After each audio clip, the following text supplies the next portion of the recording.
A lot of parents come to me, and many of them are in different stages of their lives.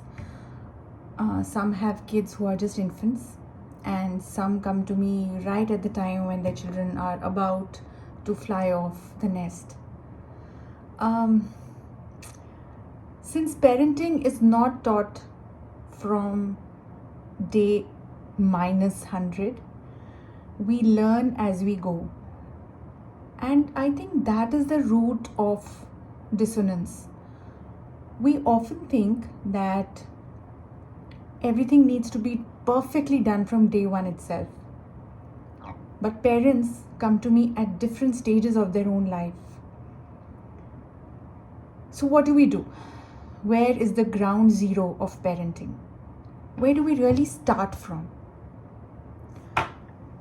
Say you have a 6-year-old,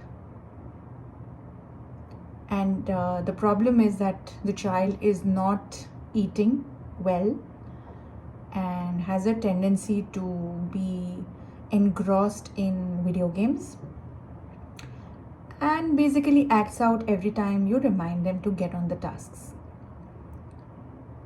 On the other hand, imagine an 18-year-old who slams the door and gives you monosyllabic grunts whenever you ask them a question, and who doesn't eat well. In both these cases, what is the parent supposed to do? So, as I said, we begin from ground zero. To every parent who's come to me, be it a homemaker, be it a high flying executive, be it a mother who has to go to the office and who is also responsible for everything that happens at home, be it a single parent, be it a parent who does not have a partner to support them in the parenting process. To everybody, I give the same suggestion. Ground zero basically means you first take care of yourself. See, parenting is not a fun job. It has got a lot of ups and downs. It's extremely subjective, relative for every individual. Our children are not the same, and we as parents are not the same. So it is something which requires a lot of customization. Yet at the same time, there are some very basic rules that can make parenting doable. And the first rule that I'm going to talk to you about today is, what do we need to start working on our parenting journey with a flair, with ease, with comfort? If our intention is to just be a good, solid parent to our child, then shouldn't it be easy? Shouldn't it be comfortable? So what do we do to start? We take care of ourselves first. If your child is irritated and angry and anxious, and if you're back from the office and you haven't eaten a morsel since lunch, and the traffic has been crazy, do you think that you can be a solid parent right now? Do you think that you are capable of managing a young, anxious you? Do you think that you have the capability to regulate a young kid who hasn't seen their comfort zone since morning? That's you, by the way, if you were doubting yourself. Self-care is akin to managing a speed bump. When I'm driving and I see a speed bump 200 meters away, I start applying brakes. So when I reach that obstacle on the road, my car has enough bandwidth to sort of just flow over it. There are no jolts, only because I preempted the obstacle. This is my offering to you today. If you know that your child and you did not get story time the other day, and that changing schools is hard, and maybe the friend they love so much for whatever reason did not speak to them, you've got to preempt that. Preempt you being on your period, preempt you not feeling great because there's just too much on your to-do list. Preempt that it's Diwali and there'll be lots of guests and lots of food to prepare. And in those moments, prepare for the obstacle that's coming your way. Prepare in advance. I will be speaking a lot about it, but self-care emerges basically from preempting your needs, anticipating your needs. I cannot be a good mom if I'm tired, frazzled, bored, irritated, anxious, depressed. I cannot be available to my child. So when can I be available to my child?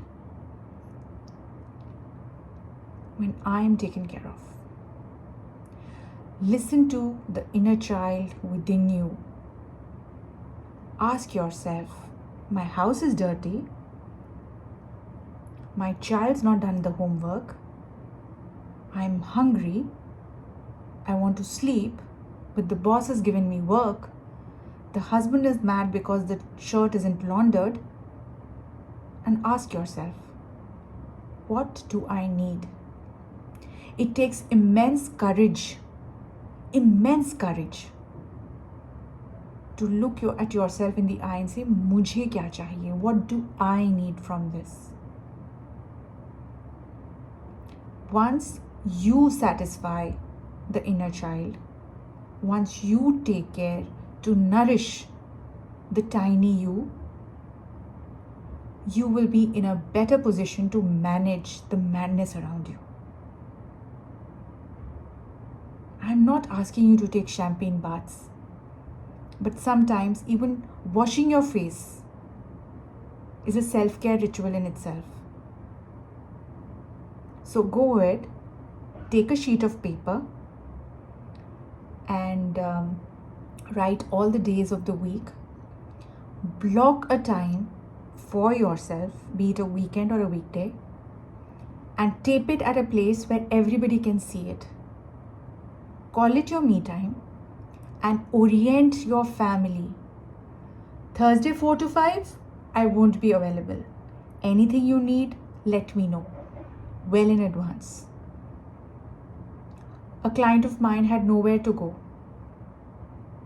And out of sheer desperation, I told her, go sit at the bus stop.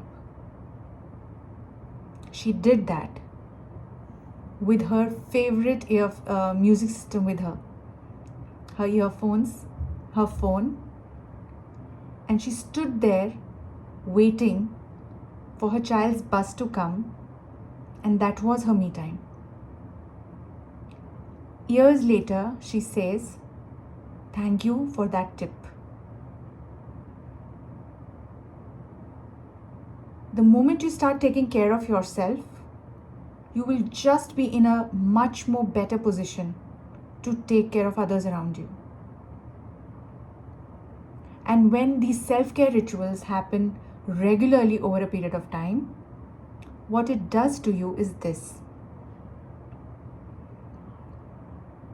Whatever has been bothering you throughout the week comes up for processing at that time.